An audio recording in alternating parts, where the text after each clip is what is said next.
Roman bathhouses were basically ancient Rome's way of saying clean is a relative term.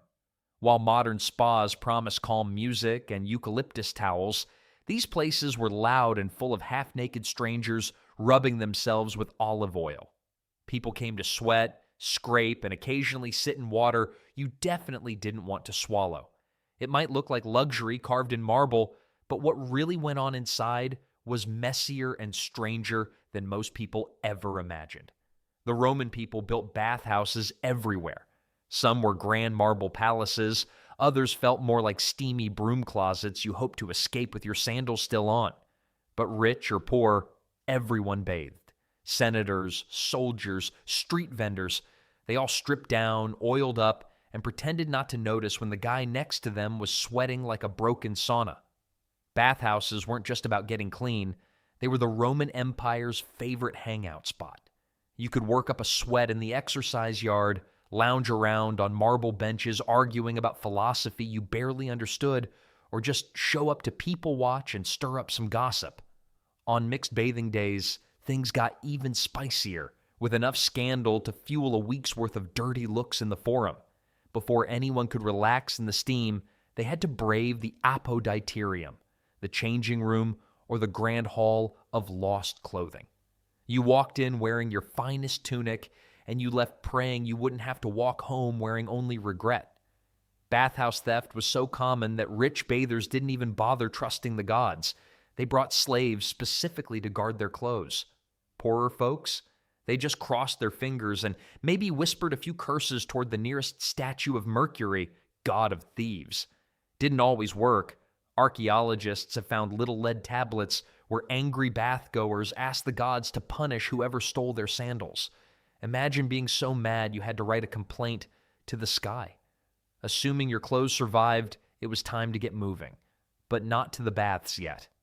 No, first came exercise. Romans believed that before you could get clean, you had to get spectacularly gross. Everyone would head to the palaestra, a big open courtyard where sweaty chaos ruled the day. There were ball games that looked suspiciously like toddlers invented the rules, wrestling matches that usually ended with someone eating dirt, and proud grunters showing off their muscles by lifting lead weights roughly the size of a full-grown goat. Even famous philosopher Seneca complained about the noise, grumbling about the endless slapping, shouting, and the occasional guy trying to do a cannonball into a bath not designed for cannonballs. The goal was simple: work up the kind of sweat that could peel paint off the walls. And once you smelled bad enough to make a passing donkey gag, it was finally time to start the actual bathing ritual. A carefully choreographed dance between hot rooms, hotter rooms, and the occasional feeling that your face was about to slide off. First stop, the tepidarium. Think of it as the lobby to the main event. Warm, cozy, and filled with people trying to look like they weren't secretly eavesdropping on each other. The floor was heated from below by giant furnaces, and everything, the benches, the walls, even the air, was toasty. It wasn't boiling hot, but it was warm enough that if you sat there too long, you'd slowly start turning into a raisin. Most people would stretch out, slap on some olive oil like they were basting a turkey, and chat about everything from chariot races to which senator was definitely wearing a wig. When the warmth finally got boring, or when someone near you started talking too loudly about grain taxes, it was time for the caldarium, the hot room. And when we say hot, we mean hot enough to make Satan crack a window. The caldarium was filled with so much steam, you could barely see 2 feet in front of you. Walking in was like being hit by an angry cloud armed with a personal grudge. The floors were blistering, the walls dripped with condensation, and breathing felt like trying to inhale soup. Veterans knew to bring special wooden sandals to avoid sizzling their feet like bacon. Newbies learned the hard way, and usually did an entertaining little dance across the burning tiles. At the center of it all was a giant pool of boiling water, where Romans would sink in with a mixture of satisfied sighs and the occasional yelp from someone who sat down too fast. This was where the real magic happened. The heat opened pores, the sweat poured out, and the socializing reached its steamy peak. People dunked ladles of hot water over themselves, gossiped about gladiators, and argued loudly about which general was more likely to get themselves exiled next week. The echoes of laughter, splashing, and very serious political debates bounced off the marble walls until it all blended into one steamy, noisy soup. After enough time stewing in the caldarium, most Romans were about as cooked as a lasagna left in the oven too long. That meant it was time for the final, slightly terrifying step, the frigidarium. This was the cold room, and if the caldarium felt like a giant human soup pot, the frigidarium was more like being smacked in the face by winter itself. The moment anyone wobbled out of the steam and into the frigidarium, the difference hit like a slap. No heating, no cozy warm walls, just pure, raw, brisk air.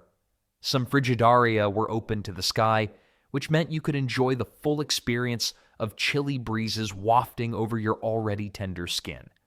At the center sat the main attraction, the cold plunge pool.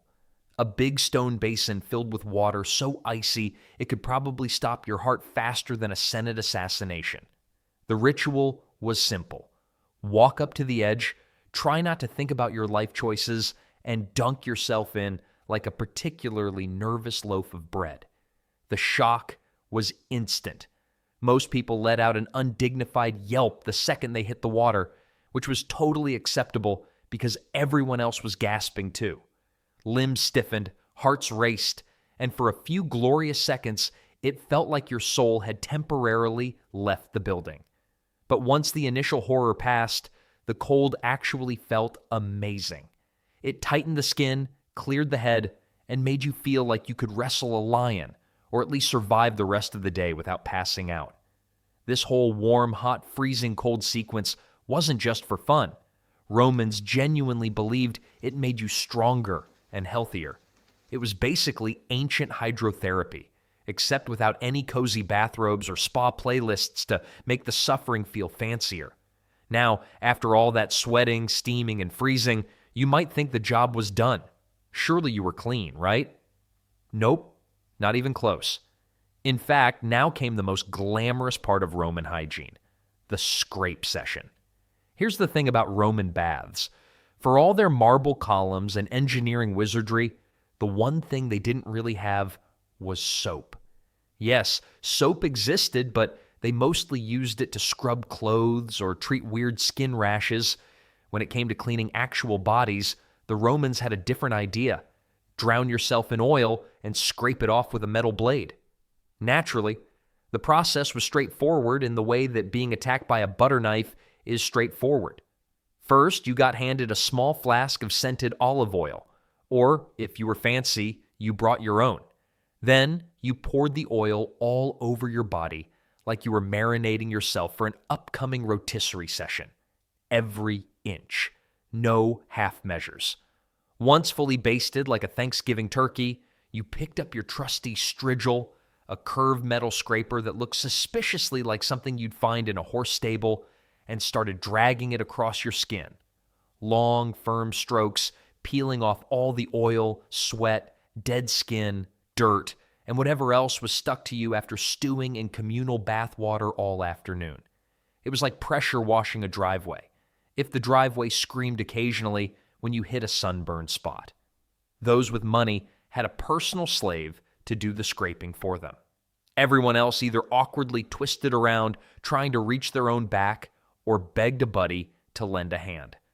Friendships forged in the strigil scraping trenches were probably stronger than most marriages. Pretty soon, little piles of grayish gunk started appearing at everyone's feet, a grimy cocktail of sweat, oil, and dust lovingly known as gloios. By modern standards, it would probably be considered biohazardous waste. In ancient Rome, it was just part of the spa experience, kind of like complimentary peanuts, but way, way more disgusting. A quick rinse might follow if you could find a fountain or an obliging attendant with a bucket. The rich patted themselves dry with nice linen towels. The poor air-dried like soggy chickens, waddling around slick with leftover oil and a faint smell of herbs and public shame. And if you thought the grossness ended there, buckle up. Because in true Roman fashion, things got even weirder. As if scraping all that grime off your body wasn't weird enough, the Romans somehow decided the scrapings were actually valuable. Bath attendants would collect the gloopy mess, sweat, oil, dead skin, all of it, because some people believed it had magical healing powers. Soften your skin, cure inflammations, even treat hemorrhoids. Nothing says luxury like rubbing used gym grease on your problems, and it didn't stop there. Wealthy Roman women, always chasing the latest beauty fads, were rumored to slather gladiator sweat onto their faces, hoping it would make them stronger, braver, or at least a little more glamorous. Somewhere in the baths, a gladiator scraped goo off his shin while someone nearby paid a small fortune for the privilege. By Roman standards, this was perfectly normal. By modern standards, well, let's just say we're not in a position to judge too much. People today still smear snail slime on their faces and call it skincare. After surviving the hot-cold torture and scraping off 3 layers of epidermis, most Romans didn't rush home. No way. The bathhouse wasn't just for getting clean, it was the ultimate social hub. Here, everybody mingled. Senators, soldiers, merchants, freed slaves. It didn't matter who you were. Once the togas came off, you were all just slippery, semi-dignified Romans floating in the same human soup. Social barriers dropped faster than a poorly tied loincloth. Baths were where deals were made, friendships were forged, affairs were arranged, and epic chariot race arguments were settled. News traveled faster in the steam rooms than it ever did through official messengers. Missed a major political scandal today? Don't worry. Someone 2 benches down was already gossiping about it loudly enough for half the tepidarium to hear. For the more intellectual types, some baths even had attached libraries. You could soak, scrape, and then wander into a reading room dripping wet to casually skim a scroll by Virgil while dodging puddles. Picture a cross between a university library and a splash park, but everyone's only wearing towels. Sometimes baths hosted live entertainment too. Musicians, poets, even full-on theatrical performances. It wasn't uncommon for a lyre player to start plucking gentle tunes while everyone marinated in steam. Sort of like a very soggy open mic night. Of course, not everyone approved of this anything-goes culture. Conservative types wrung their hands about the dangers of mixed bathing and public nudity. Several emperors even tried to ban men and women from bathing together, citing concerns about moral decay. Though judging by how often those laws got ignored, Romans preferred a little scandal with their bathwater. Satirists like Juvenal and Martial loved poking fun at bathhouse antics. According to them, more than just gossip happened behind those steamy walls. Let's just say if walls could talk, Roman bathhouses would have had their own daytime soap operas, complete with scandalous affairs, dramatic arguments, and probably someone slipping on an oily floor at just the wrong moment. But before we get too dreamy about marble columns, scented oils, and open mic lyre nights, it's time to talk about the less glamorous side of Roman bathing. Because under all that polished marble, there was a whole lot of ick. On paper, Roman baths sound like heaven. In reality, they were a little closer to a lukewarm petri dish. First off, let's talk water quality. Unlike your nice chlorinated modern pool, Roman baths had, let's just call it character. You had hundreds of unwashed bodies floating through the pools every day, marinating together like a very questionable soup. And how often did they change the water? Well, if you were lucky, maybe once a day. If you weren't lucky, let's just say that fresh water meant trickling a little more in from the aqueduct and hoping no one noticed the floating hairballs. Archaeologists studying Roman bath drains have found layers of oily scum that would make a modern pool inspector cry. That shimmering sheen you see on the surface of the Great Bath? Not sunlight. It's layers of body oil, dirt, dead skin, cosmetics, and other mysterious ingredients you really don't want to think too hard about. If you showed up late in the day, you basically waded into a cloudy broth of other people's life choices. At that point, calling it a bath was being very generous. Collective biohazard might have been more accurate. And while Romans didn't know about germs, they definitely knew that sometimes you left the bathhouse feeling a little itchy, or a lot itchy. Modern researchers analyzed sediments from Roman latrines and drains, and the results are enough to make you want to live in a bubble. Turns out intestinal parasites like whipworm and roundworm were everywhere, and public baths didn't help. In fact, having public toilets and baths probably made the problem worse. So yes, you might have strutted out of the tepidarium smelling like imported lavender oil, but by the time you got home, you might also have picked up a few thousand microscopic new roommates. And let's not forget lice. Romans loved their clean skin, but lice didn't care. Lice were having the time of their lives. Special delousing combs have been found all over Roman sites, but judging from the historical complaints, those tiny pests were just as common in ancient Rome as they were in medieval Europe. Maybe more. Sharing bath benches, sponges, towels. It was basically a lice block party. And as for fungal infections, let's just say athlete's foot had its Olympic debut in Roman bathhouses. Wet, warm floors plus bare feet equals fungal paradise. That's why smart bathers shuffled around in those clunky wooden sandals. The rest just slipped, slid, and scratched. Oh, and remember those lovely strigils? Yeah, those metal scrapers that got dragged across people's sweaty bodies? Hopefully they got wiped off between customers? Hopefully.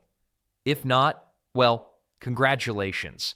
Now you're sharing exfoliated grime and whatever bonus skin infections the last guy had. Ancient spa luxury, folks. Baths did have some hygiene rules. No wearing sandals or clothes in the pool, no peeing in the hot tub, officially. And slaves were tasked with scrubbing the pools at night. But still, communal bathing meant exactly what it sounds like. You, me, and everyone else's filth swirling together like a poorly mixed stew. And speaking of peeing, it's time to take a detour to the most glamorous corner of any Roman bathhouse, the latrine. When nature called in ancient Rome, modesty stayed at the door. Bathhouses had public latrines, big stone rooms lined with benches, each with neatly carved holes, spaced just wide enough for a friendly chat while doing your business. Imagine sitting elbow to elbow with your neighbor, discussing gladiator betting odds while both of you did what needed doing. No stalls, no privacy. Just you, your tunic hiked up awkwardly, and a lot of forced casual conversation. Beneath the benches, a shallow stream of water flowed, whisking away the waste, hopefully. In front of the benches ran another little stream, and that's where they kept the ancient marvel of sanitation, the communal sponge on a stick, officially known as a tersorium. Here's how it worked. After finishing your royal duties, you grabbed a sponge stick, gave yourself a quick wipe, rinsed the sponge in the communal water, or didn't, depending on your standards, and popped it back for the next lucky user. Yes, it was the original reusable bathroom tool. No, there was no soap involved. Ancient satirists had a field day joking about how disgusting it all was, and modern archaeologists have confirmed it. Sponge sticks often had, let's just call it multi-user residue. Good times. It wasn't all horror, though. Romans actually turned latrine visits into social occasions. It was normal to keep chatting, laughing, and gossiping the entire time. No awkward silences here. Eye contact was optional, but generally discouraged unless you were prepared for a very different kind of friendship. There were also pranksters. Some favorite tricks included sticking your hand under the bench to surprise your neighbor mid-wipe or yelling loud ghost noises through the latrine's echoey walls. Given the amount of methane gas building up in there, it's honestly a miracle Roman latrines didn't explode once a month. And once you finish, a little rinse of your hands in a nearby fountain, again, no soap. Maybe a dab of perfumed oil if you were feeling fancy, and back you went to rejoin polite society, blissfully unaware you might still smell faintly of SpongeBob's ancient cousin. After all that steaming, scraping, freezing, oiling, and communal sponging, most Romans were understandably starving. Luckily, Roman bath complexes knew the deal. Many larger thermae had food stalls, bars, and even full restaurants attached, because nothing says, I'm ready for lunch, like spending 2 hours soaking in other people's sweat.